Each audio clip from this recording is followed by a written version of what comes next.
ઉમરગામ તાલુકાના દેહરી ગ્રામ પંચાયત વિસ્તારમાં જીઆઈડીસીમાં farm pack કંપનીમાં લાગી આગ।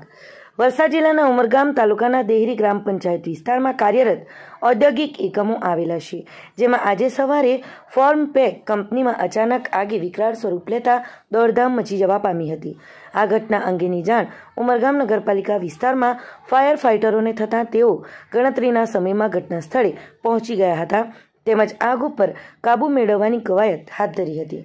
જો કે આગ એટલી હદે વિકરાળ અને મોટી બની ગઈ હતી કે ફાર્મ પેક કંપનીના પાછળના ભાગમાં મૂકેલો માલ સામાન સઘળો બળીને ખાખ થઈ ગયો હતો તેમજ દેહરી, દહાડ, ઝાય, બોર્ડર તથા ઉમરગામ જીઆઈડીસી વિસ્તારમાં કાળા વાદળો સમાન ચાદર આજે વહેલી સવારે છવાયેલ જોવા મળી હતી।